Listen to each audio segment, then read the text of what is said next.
Hey guys, I just dropped the boys off at daycare. Sorry, I'm still sick. I just lost my voice there for a second. I am running to Sprouts because I need some more hair gel stuff. I don't know what it's called, but I think it's called Andalou something. I'll have to show it to you, but I like their hair gel stuff that I buy there because it actually makes my hair feel thicker because I have very baby fine thin hair, so it helps give me some volume.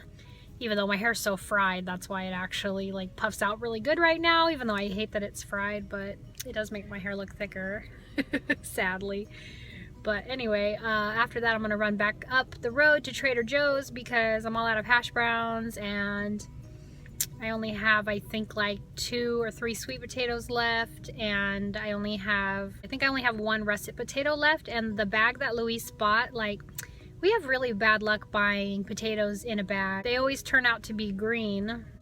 I always have like a problem with cooking them. They never seem to want to cook all the way through, or then they end up being like, they end up making my stomach hurt or something after eating them. So I have really bad luck. So I'm just gonna stick to picking my own potatoes and not buying them from a bag anymore. So yeah. Gotta go get potatoes because I'm hungry. I really want to eat breakfast and I want to go get some hash browns so that I can make breakfast. So I'm on a quick little trip here and then over there and just in and out and gonna get what I need because I'm hungry. And I don't want to get hangry, so let's go get some potatoes. Alright, I'm done at Sprouts, now off to Trader Joe's. I'm gonna grab my bags this time and not forget them.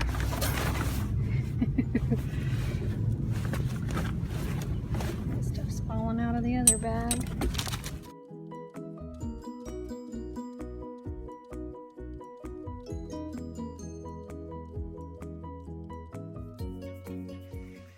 Alright you guys, it's time for Potato Cleanse haul number 2.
This is the Sprouts receipt.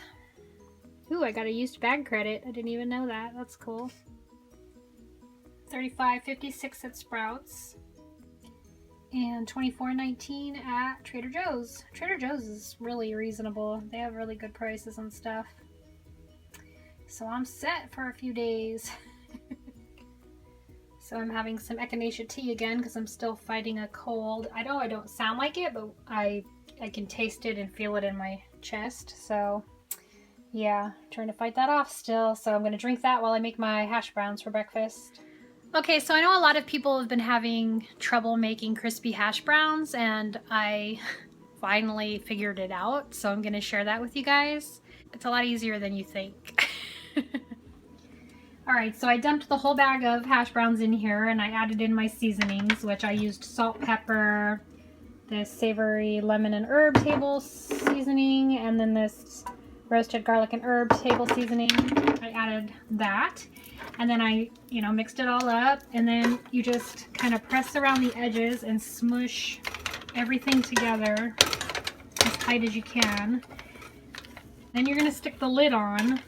And actually this needs to be on medium. You're gonna add your lid and you're gonna wait probably about 6 minutes at least. Basically what I do is I wait a couple minutes and then I come and I smush it down again because the potatoes are gonna start to defrost. So I'm gonna smush them all down again and then wait it's probably like after 3 minutes. And then after another 3 minutes, you're gonna come and make sure you see around the edges here, the potatoes are gonna start to turn brown around the edges, kind of like how a pancake does. So you know that it's getting brown on the bottom.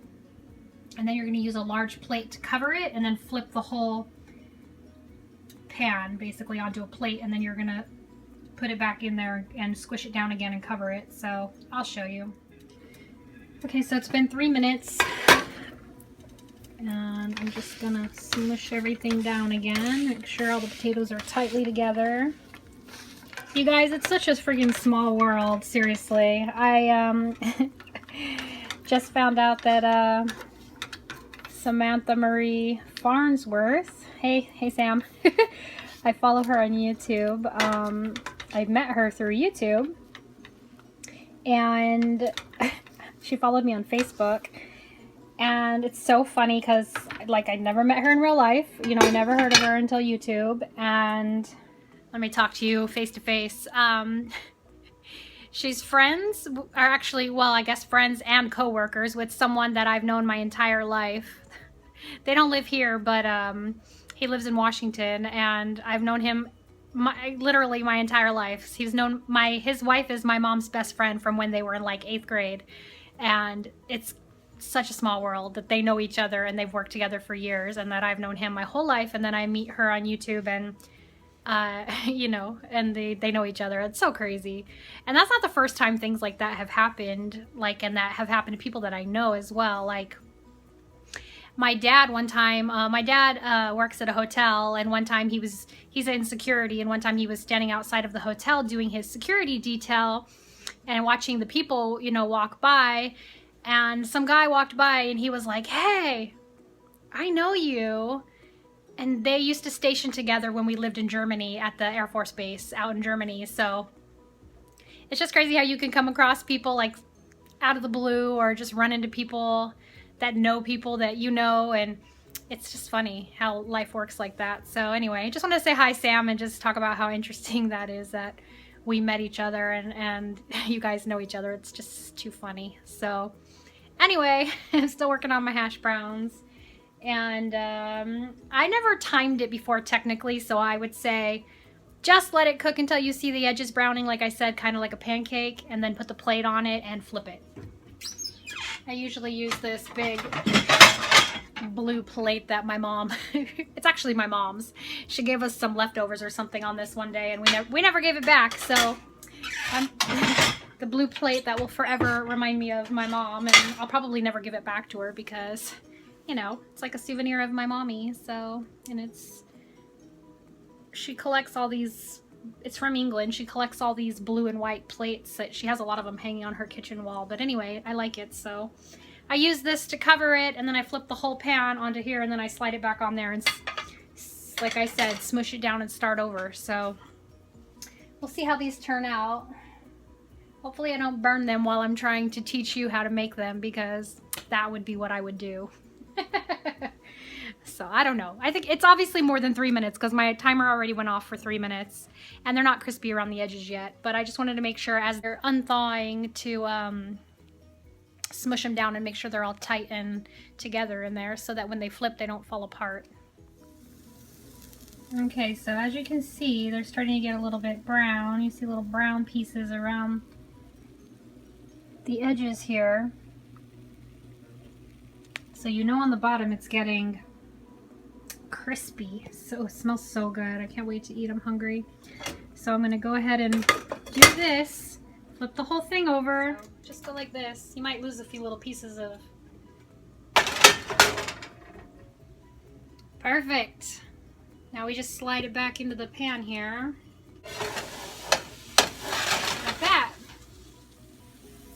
See? I know what I'm doing.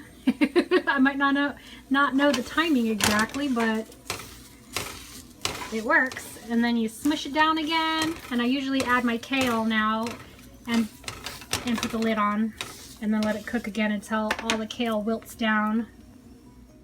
Alright, so my greens are on there. Has Swiss chard in it too. It's my power mix that I just got from Sprouts, plus what was left over of my baby kale that I had from the other day. So now I'm just gonna let it cook again for another, I don't know, 5 or 6, 7 minutes till it's brown on the bottom and the kale is wilty. Then it'll be done. All right, it's been about 6 or 7 more minutes and I squished down the greens because I'm gonna flip it onto my plate again. So the greens are gonna end up being on the bottom of the plate. Voila, the perfect hash browns. Now top with salsa and hot sauce or whatever it is that you like.